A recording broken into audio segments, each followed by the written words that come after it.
오늘 하나님의 말씀 살펴보는 시간 갖도록 하겠습니다. 오늘 다 함께 살펴볼 하나님의 말씀 고린도후서 11장입니다.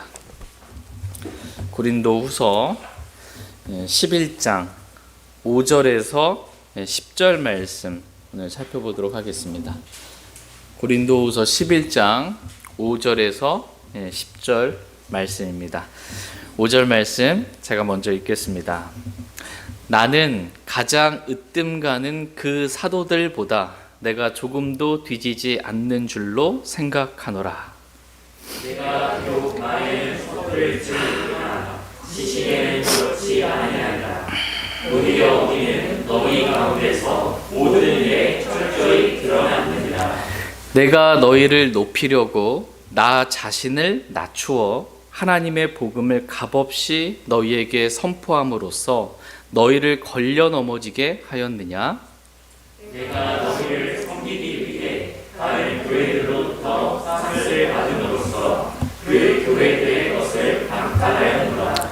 내가 너희와 함께 있을 때 필요한 것들이 부족하였으나 아무에게도 신세를 지지 아니하였으니 이는 내게 부족한 것을 마케도니아에서 온 형제들이 보충해 주었기 때문이라.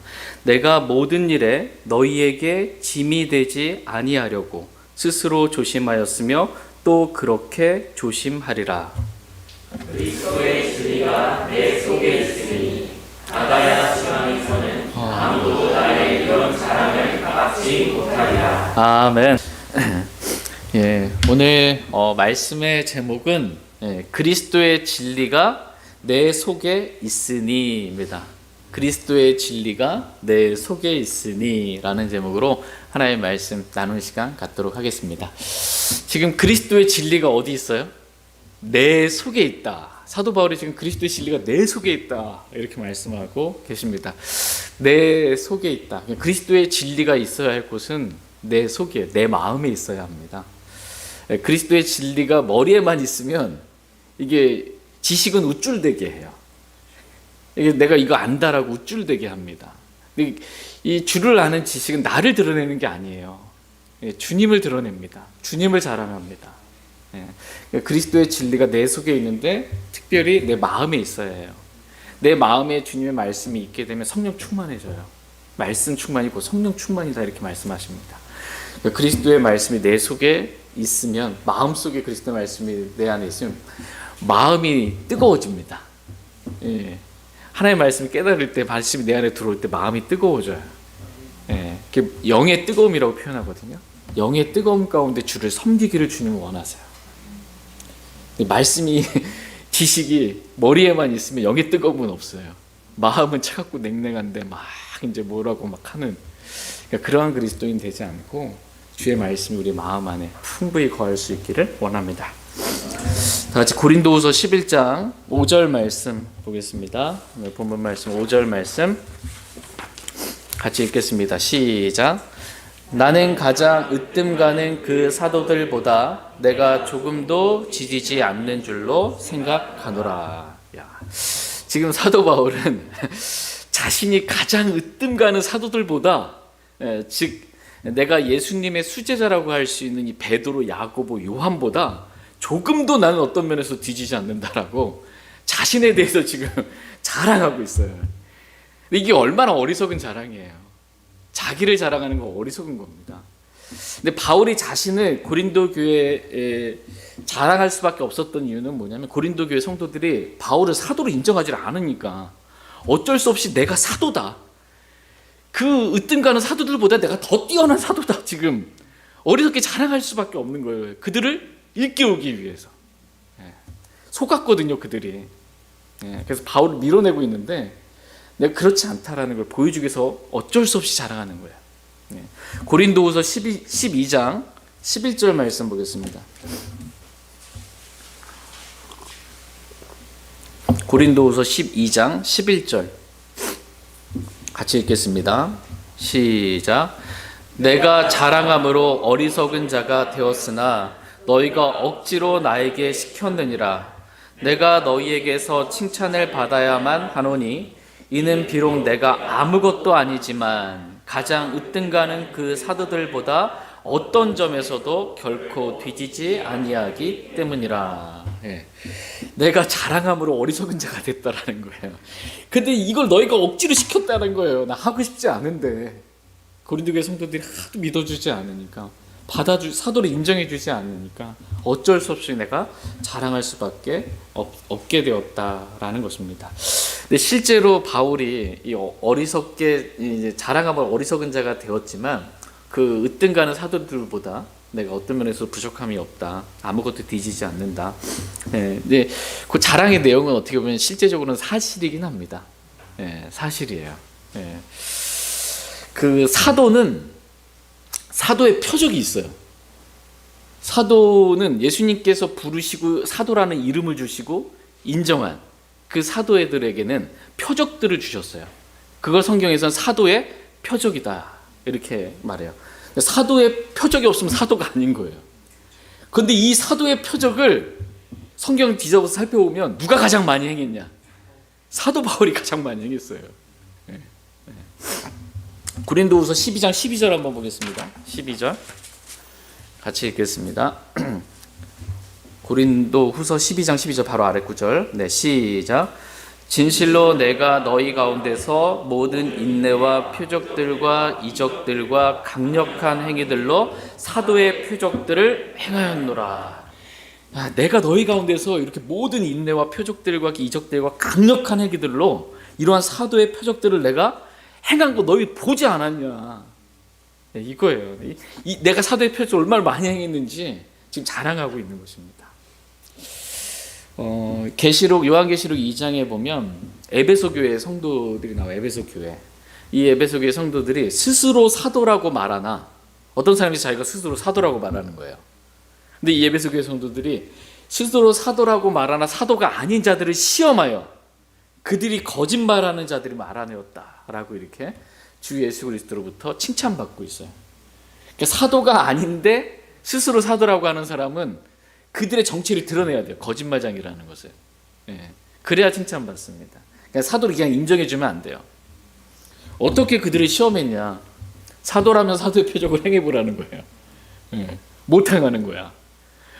이게 얼버무려서 비슷하게 사도인 것처럼 몇 가지는 할 수 있는데 진짜 못하는 게 있거든요. 사도의 표적은. 그거 못하는 것을 통해서 시험에서 그들을 드러낸 것입니다. 사도의 표적이 뭔지 한번 보겠습니다. 다 같이 마가복음 16장 말씀 보겠습니다. 마가복음 16장.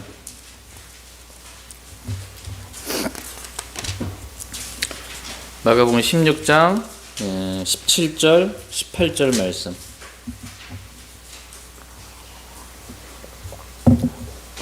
마가복음 16장 17절 18절. 마가복음 16장 17절.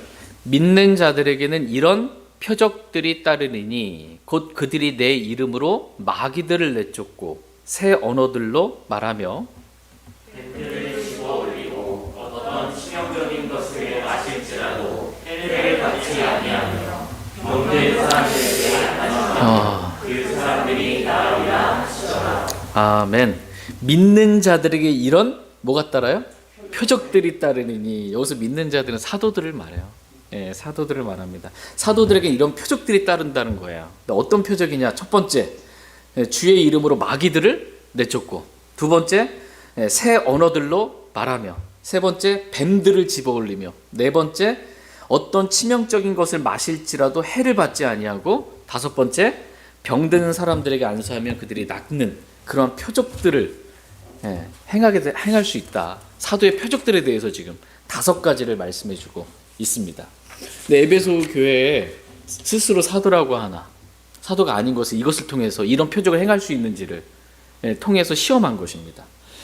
지금 오늘날 진짜 은사주의자들이 막 그 사도의 표적들을 행한다고 난리를 칩니다. 그래서 대놓고 내가 사도다라고는 또 말하지 못하는, 사도의 영을 받았다 또 막 약간 교묘하게 말을 바꿔가지고 하는 사람들도 있어요. 그래서 여러 가지 비슷한 것들을 해요. 마귀들을 내쫓는다고 은사주의 집회는 막 손 대면 뒤로 자빠지고 넘어지고 막 개거품 물고 막 마귀가 나갔다고 막 흉내 내는 겁니다. 새 언어들을 말한다고 그러니까 뭐요? 방언해야 되는 거예요. 방언한다고 하고, 실제로 미국에서는 은사주의 집회에서 뱀들을 집어 올리고 막 그럽니다. 우리나라에서는 여기까지는 못하지만 막 이런 일들이 있어요. 은사주의 집회에서는 병든 자들에게 안수하면 나았다고 막 휠체어 끌고 왔다가 막 이단 집회들 많이 합니다. 막 휠체어 막 들고 막 뛰고 막. 그런데 한 가지 못하는 게 있어요. 막 이런 건 다 흉내낼 수 있거든요.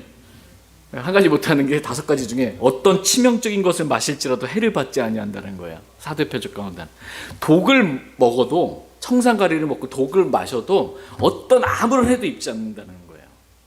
요건 흉내내다가 어떻게 해요? 가는 거거든요. 이거 흉내냈다가 이제 가는 거기 때문에 차마 이것까지 흉내를 못 내는 거예요. 그러니까 영적인 세계에는 속이는 것들이 너무 많아요. 사도가 아닌데 사도인 것처럼, 마귀의 사역자이면서 의의 사역자인 것처럼 그럴듯하게 교묘하게 간교하게 둘러대는 것입니다. 에베소 교회 성도들은 스스로 사도라고 하나 사도가 아닌 자들을 시험한 거예요. 독을 주고 한번 먹어봐라. 뭐 도망가는 거지 뭐. 그걸 주님은 칭찬해주고 계세요. 근데 사도들에게 이 사도의 표적을 주신 이유가 있어요.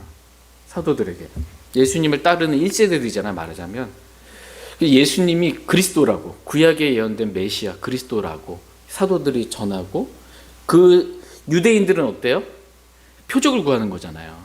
따르는 표적이 있어야 믿는 거예요. 그래서 사도의 표적을 주신 목적이 그렇습니다. 마가복음 16장 20절 말씀 보겠습니다. 20절. 마가복음 16장 20절. 네, 시작.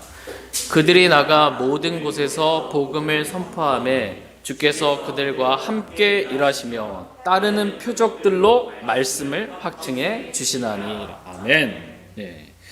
제자들이 나가서, 사도들이 나가서 모든 곳에 복음을 선포하는 것입니다. 네. 그래서 주께서 그들과 함께 일하신 거예요. 근데 이 유대인들이 안 표적을 구하니까 따르는 표적들로 사도들이 전한 이 복음의 말씀, 이 말씀이 하나의 말씀이라는 것을 확증해 주시는 거예요. 그래서 표적을 주신 목적이 그거예요. 놀라운 일들을 보고 경험하고 표적을 따르고 구하는 사람 되라는 게 아니고, 말씀이 얼마나 진리고 그들이, 사도들이 말한 그 말씀이 얼마나 올바른 말씀인지 확증하기 위해서 표적을 주신 겁니다. 여러분이 사도행전을 읽어보시면 아시겠지만 사도들의 행전이에요. 사도행전, 사도들이 어떻게 일했는지. 사도행전, 여기 사도행전에 따르는 표적들이 많이 기록되어 있어요. 대부분의 표적들이 베드로가 행한 어떤 표적보다 바울이 행한 표적들이 훨씬 많습니다. 사도행전 1차 전도여행 때, 바울이 1차 전도여행 때 그 총독이 하나님의 말씀을 듣고 믿음이 생기려고 하니까 마법사 엘루마라는 사람이 자신의 마법으로 총독을 믿음에서 돌아서게 하려고 한 거예요. 이때 이제 바울이 성령님으로 충만하여 마법사 엘루마를 주목하고, 마법사 엘루마한테 뭐라고 말하냐면, 성령으로 충만해서 지금 하는 말이에요. 잘 들어보세요. 오 모든 간교와 모든 악독이 가득한 마귀의 자식아, 모든 의의 원수야, 내가 주의 옳은 길들을 굽게 하는 것을 그치지 아니하겠느냐. 성령 충만했는데 막 이 마귀의 자식과 의의 원수야 이렇게 나오는 거예요. 성령 충만하면 말씀으로 충만한 거거든요. 비진리에 대해서는 용납할 수가 없는 거예요. 이게. 그러면서 이 마법사 엘루마의 눈을 멀게 합니다. 보지 못하게 만들어요. 이런 표적을 행하는 겁니다. 또 바울이 루스드라에서는 태어날 때부터, 어머니 태에서부터 불구가 되어서 한 번도 걸어보지 않은 그 사람한테 내 발로 똑바로 서라 이렇게 말씀하니까 믿음으로 말한 거죠. 한 번도 걸어보지 않았던 그 사람이 걷고 뛰고 이런 표적이 있었던 거예요. 이 사도의 표적들이 따르는 것입니다. 또 사람들이 이런 바울을 돌로 쳐서 죽인 거예요. 사람들을 설득하고 해가지고 바울을 돌로 쳐 죽이자 해서 돌로 쳤더니 죽은 줄 알고 도시 바깥으로 끌어냈는데, 그 도시에서 예수님을 증거하고 복음을 증거했거든요. 돌로 쳐가지고서는 죽은 줄 알고 도시 바깥으로 버렸단 말이에요. 그 제자들이 바울을 둘러싸고 있는데 갑자기 바울이 살아난 거야. 그러더니 뭐 했을까요? 다시 도시로 들어가서 자기를 돌로 친 곳으로 또 들어가서 그냥 담대히 또 복음 전하는 거야. 2차 전도여행 때는 바울이 빌립보에 이르렀을 때 점치는 영에 사로잡힌 어떤 소녀가 계속해서 바울을 따라다니면서 이 사람들은 바울과 함께 한 일행들을 말해요. 이 사람들은 지극히 높으신 하나님의 종들로서 우리에게 구원의 길을 보여주는 사람들이라 라고 하면서 소리 지르면서 이제 점치는 영에 사로잡힌 사람이 바울의 일행들 쫓아다니면서 이렇게 소리 지르고 있는 거예요. 말은 맞아요, 안 맞아요? 말은 맞아요. 말은 맞는데 영은 잘못된 거야. 그러니까 영을 쫓아낸 겁니다. 영을 쫓아낸 거, 마귀를 쫓아낸 거죠. 또 바울이 빌립보 감옥에 갇혀 있을 때는 바울과 실라가 기도하고 찬양을 하니까 갑자기 큰 지진이 일어나서 감옥의 기초가 막 흔들리면서 문들이 열리게 되고 모든 결박이 다 풀리는 그런 표적이 일어나게 된 것입니다. 그리고 이제 고린도에 이르러서 고린도에서 2년을 이렇게 머물면서 저희가 좀 전에 읽었던 고린도후서 12장 12절 말씀에 기록된 말씀처럼 모든 인내와 표적들과 이적들과 강력한 행위들로 사도의 표적들을 행한 거예요. 예. 이거 부인할 수가 없는 거지. 이거 완전 이런 사도의 표적들 행했는데. 그리고 3차 전도여행 때 사도 바울은 에베소에 있을 때 하나님께서 바울의 손으로 특별한 기적들을 에베소에서 행하게 하셨어요. 그래서 바울의 몸에서 손수건이나 앞치마를 가져다가 병자들이 대기만 해도 그냥 질병이 다 떠나버리는, 악한 영들도 막 나가게 되는 이런 표적들을, 놀라운 기적들을 행하게 해주셨습니다. 은사주의 집회에서 이런 거 많이 또 합니다. 또 로마 가톨릭도 막 이렇게 뭐 또 하고 막 그래요. 흉내내는 겁니다. 근데 사도의 표적은 사도들이 죽으면서 어떻게 됐을까요? 사도의 표적은 사라졌어요. 사도의 표적. 그거서는 디모데한테 자주 앓는 질병을 위해서 포도즙을 좀 쓰라 이렇게 말하는 거예요. 못 고치는 거 이제는. 사도의 말년에는. 또 바울이 로마로 이렇게 1차, 2차, 3차 전도여행 마치고 예루살렘 가서 로마에서 잡혀가지고 예루살렘에 잡혀가지고 로마로 이송될 때 큰 폭풍이 일어나게 되잖아요. 그래서 멜리데라는 섬에 이렇게 머물게 될 때 추우니까 이제 불을 떼다가 그 나무에서 독사가 나와가지고 바울의 손을 물거든요. 바울을 물어요. 근데 바울이 그걸 그냥 턱 떨어뜨려 버린 거예요. 불 속에.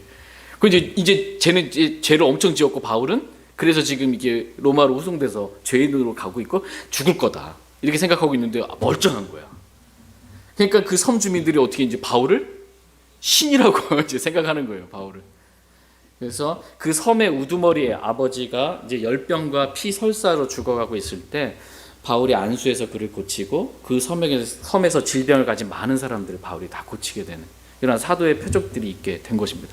정말 놀라운 많은 이 사도의 표적들을 사도 바울이 많이 행한 거예요. 이렇게 내가 가장 으뜸가는 사도들보다 조금도 뒤지지 않을 만큼 사도의 표적들을 난 많이 행했다라고 억지로 지금 자랑하고 있는 거예요. 지금. 그런데도 고린도교의 성도들은 바울을 사도로 받아들이고 싶지가 않은 거예요. 안 받아들이는 거예요. 이유는 사도의 표적을 바울이 못 행해서가 아니라 마음의 문제인 거예요. 마음으로 받고 싶지가 않은 거예요. 뭐 하나 이제 틀어진 거지. 바울한테 걸려 넘어진 거야. 온다고 해 관오고 뭐 하여튼 뭐 각자의 나름대로 이유가 있겠죠. 바울한테도 걸려 넘어집니다. 받기 싫은 거예요. 근데 내 마음이 어떠냐 이게 중요하지 않아요. 지금 내 마음이 어떠냐가 전혀 중요하지 않습니다. 뭐가 중요해요? 말씀이 중요해요. 하나님 말씀. 하나님 말씀이 이 사람은 사도다 그러면 사도인 거예요. 그냥 내가 받고 싶지 않아도. 이 스스로 사도라고 하는데 하나님 말씀이 그 사도 아니라고 하면 아닌 거예요. 그래도 제가 보기에 훌륭하시고 뭐 중요하지 않아요. 하나님 말씀이 중요해요. 내 생각, 내 판단, 내 마음, 내 감정, 내 느낌 전혀 중요하지 않아요. 하나님 말씀만 중요합니다. 말씀이 그렇다면 그런 거예요. 그냥 이게 그리스도 안에 있는 단순함입니다. 근데 오늘날 예수님께서 사도로 부르시고 택하시고 사도라는 이름을 주신 이 열도 사도와 같은 사도는 존재하지 않아요. 오늘날 사도 존재해요? 존재하지 않아요. 이런 사도는 있을 수가 없습니다. 근데 만약 어떤 사람이 스스로 사도라고 한다면 우리는 그 사람을 하나님의 말씀에 따라 시험해 봐야 돼. 사도의 표적해야 되는지 뭐 독이라도 좀 하나 주고 마셔보라고. 그들이 거짓말쟁이라는 걸 드러내야 됩니다. 거짓말하는 자들이라는 것을. 이렇게 드러내는 건 말씀이에요. 그러니까 무엇이든지 드러나게 하는 것은 빛이라고 말씀하고 계세요. 빛으로 드러내는 거, 어둠에 있는 것들을 빛으로 드러내는데 주의 말씀은 내 발의 등불이요 내 길의 빛이니이다. 말씀으로 그들의 정체를 드러내는 거예요. 말씀으로 분별하고 말씀으로 드러내는 것, 이게 중요합니다. 다 같이 고린도후서 11장 6절 말씀 보겠습니다. 고린도후서 11장 6절 같이 읽겠습니다. 시작. 내가 비록 말에는 서투를지 모르나 지식에는 그렇지 아니하리라. 오히려 우리는 너희 가운데서 모든 일에 철저히 드러났느니라. 예. 오히려 우리는 너희 가운데서 모든 일에 철저히 드러났느니라 라고 이렇게 말씀하고 계세요. 이 말씀은 고린도후서 12장 12절 말씀처럼 내가 너희 가운데서 모든 인내와 표적들과 이적들과 강력한 행위들로 사도의 표적들을 행함으로 내가 사도라는 것이 모든 일이 철저히 드러났다는 거예요. 고린도에서 그런 일들을 했으니까. 예. 이 사실을 기억하고 나를 사도로 좀 받아들이라 라는 것입니다. 그러면서 내가 비록 말에는 서투를지 모르나 지식에는 그렇지 아니하니라 이렇게 말씀하고 있어요. 그 바울이 고린도에서 사역할 때 말에 있어서 서툴렀습니다. 말에 있어서. 이것은 바울이 고린도에서 육신적인 그리스도인으로 가득한 사람들 앞에서 사역할 때 사람의 말의 지혜로 사역하지 아니하였음을 지금 증명해주고 있는 말씀이에요. 사람의 말의 지혜로. 근데 그 사도 바울이 이 고린도에서 사역하기 전에 그 직전이 아테네였거든요. 아테네에서 사역했을 때는 이 큰 열매를 별로 거두질 못했어요. 바울이 아테네에서는. 어떻게 보면 사역에 있어서 좀 아테네에서는 실패를 좀 맛봤다고 할까요? 예, 좀 그랬습니다. 힘들었어요. 아테네에서의 사역이. 근데 바울은 아테네 뭐 철학이잖아요. 에피쿠르스 학파, 스토아 학파에 속한 철학자들을 이 아테네에서 만났습니다. 철학자들의 말 들어보면 어때요? 뭐 알렌꼴레야 좀 뭐죠, 뭐 고상한 말들 막 이렇게 막 했잖아요. 말의 지혜로 막 하잖아요. 그런 사람들을 상대하려니까 어떻게 했어요, 바울이? 근데 바울을 이 철학자들이 바울에 대해서 표현할 때 성경이 뭐라고 표현하냐면 이 말쟁이가 무슨 말을 하려 하느냐라고 하면서 바울을 지금 뭐라고 표현하냐면 말쟁이라고 그러는 거예요. 이거는 성경에 나와 있진 않아요. 근데 이제 성경적인 합리적인 추론을 잠깐 해보는 겁니다. 해보면 바울이 아테네에서 사역할 때는 이 자신의 지식과 철학과 이거를 막 자랑하는 사람들 앞에서 사역할 때 바울도 약간 말쟁이라고 표현하니까 그들이 듣기에 좀 말의 지혜를 조금 이렇게 사용하지 않았을까라는 생각을 한번 해보는 거예요. 성경에는 없는 말이긴 합니다.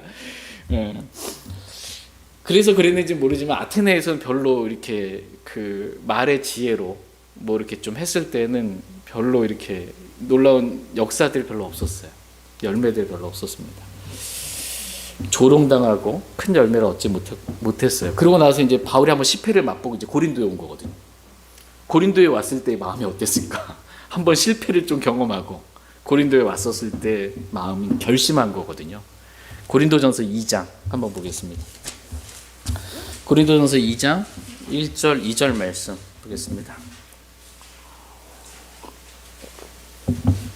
고린도전서 2장 1절 2절 1절 형제들아 내가 너희에게 가서 하나님의 증언을 너희에게 밝히 말할 때에 말이나 지혜에 뛰어난 것을 가지고 가지 아니하였나니 이는 내가 너희 가운데서 예수 그리스도 곧 십자가에 못 박히신 그분을 아무것도 알지 아니하고 결심하였기 때문이라. 아멘. 십자가에 못 박히신 그리스도 외에는 아무것도 알지 않으려고 지금 사도 바울이 결심했어요. 고린도에서. 왜 이런 결심을 하게 되었을까? 라고 했을 때 아테네에서 그러한 일들이 좀 있지 않았을까? 조금이라도 말의 어떠함을 좀 말의 지혜를 사용했다가 실패한 그렇게 추론해 보는 겁니다. 우리 배우는 거니까. 바울도 처음부터 막 장성한 그리스도인 되거나 이런 건 아니니까. 그래서 바울이 고린도에 이르렀을 때 이런 결심을 한 거예요. 내가 말의 지혜나 어떠함으로 내가 하지 않겠다. 십자가에 못 박히신 그리스도 외에는 아무것도 알지 아니하기로 결심했던 것을 보게 됩니다. 그러니까는 이 봤을 때 막 철학자들이 와서 뭐 강연회 하고 막 이러면은 고린도 교회 성도들이 외모로 판단하는 그 사람들이 얼마나 막 진짜 학식도 많고 뛰어난 지식도 많고 뭐 이렇게 잘 들었을 거 아니에요. 근데 바울이 와서니까는 말의 지혜는 하나도 안 쓰고 그냥 단순하게만 그냥 이렇게 하나님 말씀 이렇다고만 전하니까 잘 안 먹히는 거예요, 이게. 그러니까 서투른 겁니다, 말에 있어서는. 서투르게 보인 거예요. 별로 그렇게 뭐 학문과 지식이 뛰어난 사람인 것처럼 느껴지지가 않는 그런 것입니다. 그래도 사도 바울은 자기를 어떻게 보더라도, 그렇게 자기를 보더라도 말의 지혜 사용하지 않겠다라는 거예요. 단순하게 그냥 하나님 말씀만 나는 언어라더라도 그렇게 전하겠다라는 것입니다. 이게 중요합니다. 믿음이 사람의 말의 지혜에 있으면 안 돼요. 복음을 전할 때 우리가 말의 지혜로 설득해가지고서는 그래서 믿었다 이러면은 그게 믿는 근거가 뭐예요? 막 예화를 들어가지고서는 막 감동적인 예화로 복음 전해가지고서는 막 구원받았다. 이래 버리면은 이게 근거가 믿음의 근거가 그 예화나 그 사람의 설득력 있는 말, 지혜의 말에 있지 능력이 살아있고 권능 있는 하나님의 말씀이 있는 게 안 되게 되거든요. 도리어 이 복음을 전하는데 방해가 돼요. 바울은 복음을 전할 때 그렇게 하지 않았어요. 하나님 말씀만 전했습니다. 이게 중요합니다. 저희가 다른 사람들이 뭐 이렇게 무식한 것 같다, 좀 말도 어느라고 서툴고 뭐 그런 것 같다, 뭐 이렇게 하더라도 하나님 말씀만 기록된 것만 전하기를 원합니다. 단순하게. 그럼 말씀이 살아 일하고 역사합니다. 다 같이 고린도후서 11장 7절 말씀 보겠습니다. 고린도후서 11장 7절 말씀. 고린도후서 11장 7절 같이 읽겠습니다. 시작. 내가 너희를 높이려고 나 자신을 낮추어 하나님의 복음을 값없이 너희에게 선포함으로써 너희를 걸려 넘어지게 하였느냐. 사도 바울은 고린도에서 사역할 때 고린도 교회 성도들을 높이고 자신은 낮추는 사역을 했어요. 이게 사역자의 기본이에요. 그러니까 자신을 낮추는 것. 그러면 자연스럽게 상대방은 나보다 더 낫다고 높이는 것. 오늘 저와 여러분들에게도 필요한 것은 바로 이겁니다. 나를 낮추는 겸손함. 형제들 앞에서 나를 낮출 줄 아는 겸손함. 빌립보서 2장 3절 말씀 잠깐 보겠습니다.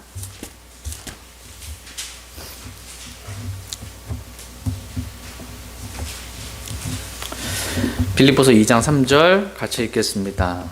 시작. 아무 일도 다툼이나 허영심으로 하지 말고 겸손한 생각으로 각각 자기보다 남을 더 낮게 여기며. 아무 일도 다툼이나 허영심으로 하지 말래요. 내가 뭔가 잘할 수 있는 것처럼 허영심으로 하지 말라는 겁니다. 겸손한 생각으로 하라는 거예요. 그리고 각각 자기보다 남을 어떻게 하래? 더 낫다. 이렇게 나는 낮추고. 이렇게 이 그리스도인, 이 주님이 가셨던 마음이고 생각이에요. 우리도 주님과 같이 이러한 마음 가져야 한다라는 것입니다. 저희가 이렇게 교회 생활할 때 이렇게 또 생활할 수 있기를 원합니다. 또한 사도 바울은 고린도에서 사역할 때 하나님의 복음을 값없이 전했다. 이렇게 오늘 본문 말씀에서 말씀하고 있어요. 하나님의 복음을 값없이 전했다. 이 말의 의미가 뭐냐면 고린도에서 사역할 때 사도 바울은 복음을 전하는 사역을 하면서 고린도 교회로부터 사례비를 받지 않고 값없이 사역을 했어요. 받지 않고. 그것으로 인해 너희를 걸려 넘어지게 했냐 이거예요. 지금. 사도 바울이 고린도에서 사역할 때 고린도 교회로부터 사례비를 받지 않은 이유는 그리스도인 중에 가장 육신적인 그리스도인은 고린도 교회 성도들이잖아요. 육신적인 성도일수록, 육신적인 그리스도인일수록 돈에 매우 민감하기 때문입니다. 돈에.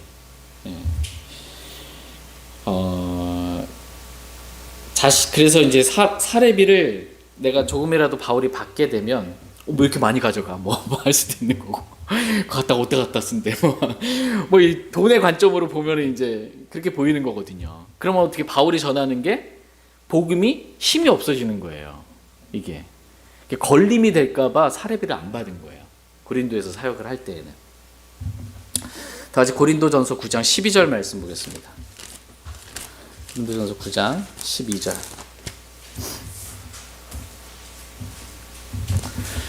고린도전서 9장 12절.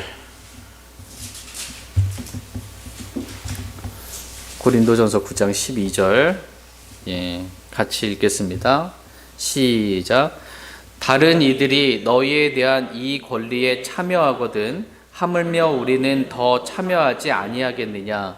그럼에도 불구하고 우리가 이 권리를 쓰지 아니하였고 오히려 모든 것을 참고 있나니 이것은 우리가 그리스도의 복음을 가로막지 아니하려 함이라. 예, 고린도서 9장 12절 말씀에 다른 이들은 고린도에서 사역할 때 이 권리에 참여했어요.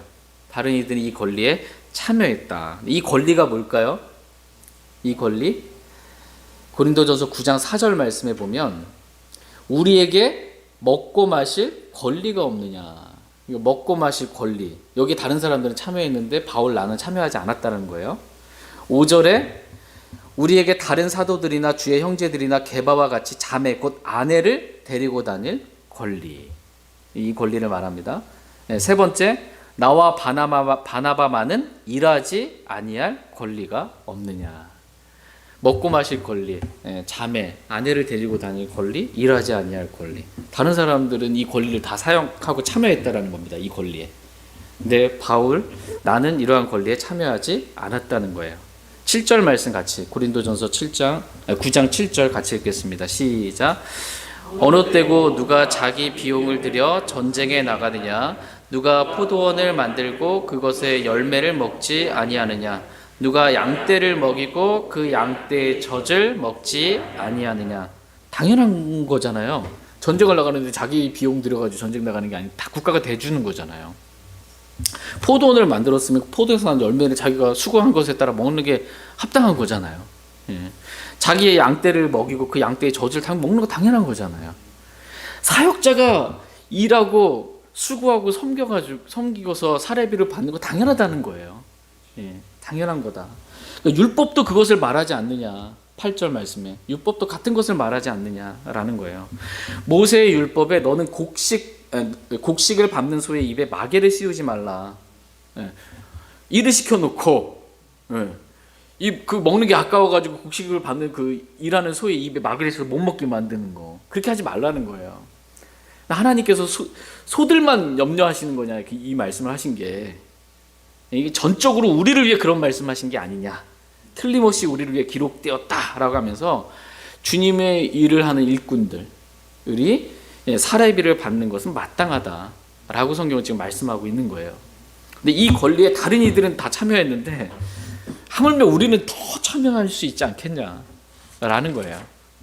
그럼에도 불구하고 우리는 이 권리를 쓰지 아니하였다라고 지금 바울이 간증하고 있는 것입니다. 즉 고린도 교회로부터 사례비를 받지 않았다라는 거예요. 이유는 그리스도의 복음을 가로막지 아니하려고. 고린도라는 이 지역은 항구 도시로 부유한 도시입니다. 무역이 성행하고 뱃사람들 막 오고. 고린도 교회 성도들 역시 부유한 성도들이 많았어요. 근데 육신적이었어요. 그러니까 관점이 뭐예요? 돈적 관점이라고 해요. 돈적 관점. 돈이 어디에 막 이거지. 영적 관점이어야 되는데. 그래서 바울이 생각할 때 여기서 내가 사례비를 돈을 받는다면 그들이 복음을 그들에게 그리스도의 복음과 진리를 전하는 데 있어서 좀 방해가 될 수 있겠다 해서 안 받은 거예요. 권리는 있으나 안 받기로 결정한 것입니다. 그래서 고린도로부터 사례비를 일절 받지 않았어요. 대신 사역을 하는데 사역비가 들어가잖아요. 그러니까 다른 교회들로부터 그 선교비를 받아서 충당한 거예요. 다른 교회들로부터. 다 같이 고린도후서 11장 8절 9절 말씀 보겠습니다. 고린도후서 11장 8절 9절. 8절 내가 너희를 섬기기 위해 다른 교회들로부터 삭슬 받음으로써 그 교회들의 것을 강탈하였노라. 내가 너희와 함께 있을 때에 필요한 것들이 부족하였으나 아무에게도 신세를 지지 아니하였으니 이는 내게 부족한 것을 마케도니아에서 형제들이 보충해 주었기 때문이라. 내가 모든 일에 너희에게 힘이 되지 아니하려고 스스로 조심하였으며 또 그렇게 조심하라. 아멘. 이게 사역자의 마음이에요. 예. 아무에게도 신세를 지지 아니하려는 마음. 이게 사역자의 마음입니다. 내가 모든 일에 너희에게 짐이 되지 아니하려는 마음. 그래서 난 스스로 조심하고 또 그렇게 조심하겠다. 누구에게 신세를 지거나 짐을 지지 않고 그렇게 사역하고자 하는 마음인 겁니다. 갈라디아서 6장 5절 말씀 한번 보겠습니다. 그리스도인이 어떠해야 하는가? 갈라디아서 6장 5절. 갈라디아서 6장 5절 말씀 보겠습니다. 갈라디아서 6장 5절. 네. 같이 읽겠습니다. 갈라디아서 6장 5절. 네, 갈라디아서 6장 5절입니다. 네, 찾으셨으면 같이 읽겠습니다. 시작. 이는 각 사람이 자기 짐을 져야 할 것이기 때문이라. 예. 그리스도인 각 사람이 자기 짐을 자기가 져야 된다라는 거예요. 각 사람이. 내가 스스로 짐이 되지 아니하고 스스로 조심하고 또 조심한다라는 거거든요. 그리스도인의 마음은 이래야 돼요. 누군가에게 짐을 지는 것을 막 아무렇지도 않게 편하게 막 그렇게 하는 거 아닙니다. 예. 자기 짐은 자기가 질 줄 알아야 되는 거예요. 2절 말씀 볼게요. 예. 갈라디아서 6장 2절. 6장 2절 같이 읽겠습니다. 갈라디아서 6장 2절. 네, 시작. 너희는 서로 남의 짐들을 지라. 그리하여 그리스도의 법을 성취하라. 자기 짐은 자기가 지고 그러고서도 힘이 남아. 다른 사람의 짐을 져줄 만큼. 이래야 된다는 거예요. 그래서 다른 사람의 남의 짐을 지라는 거예요. 그래서 그리스도의 법을 성취하라. 이렇게 말씀하고 계십니다. 이게 이제 그리스도인이 기본적으로 가져야 될 마음의 자세입니다. 다시 고린도후서 11장 8절 9절 말씀, 본문 말씀으로 돌아와서 보시면, 그러니까 사도 바울은 고린도 교회를 섬기기 위해서 다른 교회들로부터 삭슬 받았어요. 삭슬, 일하고 받는 대가, 삭슬을 받았습니다. 근데 섬기는 것은 어디에서 섬겼어요? 고린도에서 섬겼어요. 근데 삭슬은 다른 교회로부터 받은 거예요. 이 섬기는 곳은 고린도인데 삭슬은 다른 교회들이 줘요. 그러면 내가 다른 교회들의 것을 강탈한 것이 아니냐 이거예요. 근데 다른 교회들의 것을 강탈했다라는 겁니다. 돈에 워낙 민감하기 때문에 육신적인 그리스도인들이 사도 바울이 고린도에서는 그렇게 또 조심한 거예요. 여기서 다른 교회들은 마케도니아에 있는 교회들을 말합니다. 이 마케도니아의 대표적인 교회가 빌립보 교회입니다. 이 교회들에서 복음의 일을 하는 바울에게 삭슬 준 것입니다. 선교비를, 사역비를 지불한 거예요. 이 교회들이. 그래도 부족함이 있었기 때문에 바울이 고린도에서 천막 만드는 일을 한 거예요. 다른 교회가 지원을 해줬어도 그래도 필요한 것이 부족함이 좀 있거든요. 그건 스스로 일한 겁니다. 자기 짐을 진 거예요. 그래서 천막 만드는 일을 하면서 주님을 섬긴 거예요. 그러면서도 내가 어떠한 처지에 있든지 만족하면서 주님을 따르는 법을 배웠다라는 거예요. 만족하면서. 이와 같이 하나님을 섬기는 하나님의 사역자들, 사람들은 궁핍함에도 처해볼 줄도 알고 또 풍부한 가운데도 처할 줄도 알아야 합니다. 둘 다를 다 배울 수 있어야 한다라고 성경은 말씀하고 계십니다. 다 같이 빌립보서 4장 11절 12절 말씀 보겠습니다. 빌립보서 4장 11절 12절. 빌립보서 4장 11절 12절입니다. 내가 궁핍해서 이런 말을 하는 것이 아니니라. 내가 어떤 처지에 있든지 거기에 만족하는 것을 내가 배웠노라. 내가 유천한 데 거하는 것도 알고 풍부한 데 거하는 것도 알아. 어디서나 모든 일과 가운데서 배부르게 지내는 것과 배고프게 지내는 것, 풍부하게 지내는 것과 궁핍하게 지내는 것을 다 배웠노라. 이 주님을 섬기는 사람들, 이 그리스도인들은 배움이 좀 필요해요. 이런 배움이 필요하다는 거예요. 실제적인 삶에서 이 궁핍에 처할 줄도 알고 좀 부유한 가운데 있으면서도 방종하지 않는, 주님을 좀 부유하다고 해서 막 세상으로 가지 않고, 다 배울 줄 알아야 된다라는 것입니다. 다 어떤 처지에 있든지 만족하면서 주님을 따르는 것, 이걸 배울 줄 알아야 된다라는 것입니다. 저희도 풍부하든 궁핍하든 어떤 처지에 있든 거기에 만족하면서 주님을 따르는 것을 다 배울 수 있기를 원합니다. 같이 고린도후서 이제 11장 10절 말씀 보겠습니다. 11장 10절, 오늘 본문 말씀 10절 같이 읽겠습니다. 시작. 그리스도의 진리가 내 속에 있으니 아가야 지방에서는 아무도 나의 이런 자랑을 막지 못하리라. 그리스도의 진리가 어디에 있어요? 내 속에 있으니. 그리스도의 진리가 내 속에 있어야 한다라는 것입니다. 그리스도의 진리의 말씀이 저와 여러분의 마음속에 있어야 합니다. 근데 내 마음속에는 없고, 성경에는 있고 유튜브에는 있고 많고 다른 서적들에는, 책들에는 있는데 내 마음속에는 없어. 이러면 아무 하나님의 일하심과 역사하심을 내가 볼 수가 없어요. 그리스도의 진리는 내 마음속에 있어야 돼요. 내 마음 안에. 그래야 주님이, 내 마음속에 그리스도의 진리가 있으면 그 진리가 나를 변화시킵니다.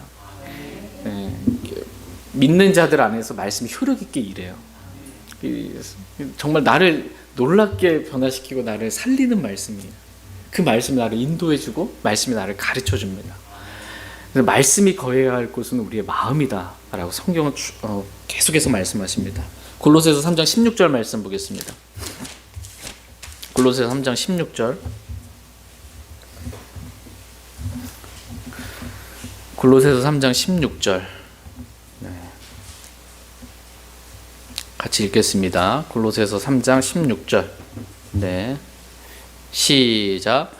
그리스도의 말씀이 모든 지혜와 함께 너희 안에 풍성히 거하게 하여 시와 찬송가와 영적 노래로 서로 가르치고 훈계하며 너희 마음속에서 은혜로 주께 노래하고. 아멘. 그리스도의 말씀이 모든 지혜와 함께 어디 안에? 너희 안에 풍부히 거하게 하라. 이렇게 말씀하고 계십니다. 말씀이 거해야 할 곳은 우리 아니다, 마음 아니다 라고 이렇게 말씀해주고 계십니다. 그리스도의 말씀이 모든 지혜와 함께 우리 안에 풍성하게 거하게 되면 시와 찬송가와 영적인 노래 이렇게 나오는 거예요. 이게 뭐냐면 성령 충만했을 때의 모습들이 쭉 기록되어 있거든요. 그러니까 말씀 충만이고 성령 충만이에요. 저희 모두가 우리의 마음 안에 이 진리의 말씀, 그리스도의 진리가 우리 속에, 우리 마음 안에 풍부히 정말 거할 수 있기를 원합니다. 예수님께서 행하신 첫 번째 기적, 그러면 뭐예요? 가나의 혼인잔치. 물이 변하여 포도주 됐네 이러면 또 안 됩니다. 또 예수님이 술 만들어가지고 술 먹이는 분으로 이렇게 개혁성경 포도주라고 그러는데 포도즙 됐습니다. 즙입니다. 즙. 순수한 포도즙 만들었어요. 근데 그때 그 기적이 일어날 때가 어떻게 됐어요? 항아리가 있었잖아요. 6개의 항아리가 있는데 종들에게 무엇을 말씀하시는지 그대로 순종하라고 예수님 어머니 말씀하시고 거기다가 물을 가득 채우라고 그러잖아요. 근데 아귀까지 이 가장자리 끝까지 이제 가득 항아리 안에 채우라는 거예요. 그랬더니 기적이 일어난 거거든요. 저와 여러분이 질그릇이잖아요. 우리 안에 하나님의 말씀의 물을 가득 채워야 되는 거예요. 말씀의 물을 가득 채우면 기적이 일어나요. 하나님의 말씀 우리 안에 거해야 돼요. 내 속에 그리스도의 진리가 거해야 돼요. 그래야 정말 주님의 인도하심 받을 수 있고 말씀 안에 안전하게 길을 걸어갈 수가 있고 말씀으로 분별하고 이 거짓말쟁이 이 사도가 아닌 사도라고 말하고 드러내 보일 수 있는 거예요. 어떤 자들인지 분별할 수 있고. 이게 진짜 이 중요 핵심 그 구절들이 내 안에 딱 이렇게 있잖아요. 그러면 이제 사람이 바뀝니다. 이게 내가 사랑으로 하지 않는데 주님의 말씀이 너희의 모든 일을 사랑으로 할지니라. 이 말씀이 내 안에 있어. 그러면 내가 사랑으로 해야 되겠구나. 하나님 교만한 자는 물리치고 겸손한 자에게 은혜를 줘. 내가 겸손해야 되겠구나. 말씀이 나를 바로잡아 주는 거예요. 내 안에 말씀이 있어야 돼요. 저와 여러분 안에 이 그리스도의 진리, 하나님 말씀이 정말 풍부히 거해서 정말 기적 같은 놀라운 하나님의 은혜와 역사들이 우리 안에서 우리 삶 가운데 일어날 수 있기를 원합니다. 사도 바울은 그리스도의 진리가 자기 속에 거했어요. 그래서 아가야 지방, 고린도가 있는 이 지역이거든요. 내가 있는 이 주변 지역들에서는 내가 이 진리를 자랑하는 데 있어서 아무도 막을 수 없다. 이렇게 오늘 본문 말씀 표현해주고 있어요. 다시 보면 그리스도의 진리가 내 속에 있으니 아가야 지방에서는 아무도 나의 이런 자랑을 막지 못하리라. 담대하고 자랑할 게 있는 거예요. 저와 여러분 안에 하나님의 말씀이 거하면 정말 담대해지고 그 말씀을 자랑하게 됩니다. 저희가 말씀만 자랑하는 사람들 되길 원합니다. 나를 드러내고 나를 자랑하는 사람이 아니고 주님의 말씀을 높이고 자랑하는 정말 그런 열정 있는 그리스도인들 다 될 수 있기를 간절히 원합니다. 제가 기도하고 개인적으로 주님 앞에 나아가 기도하는 그런 시간 갖겠습니다.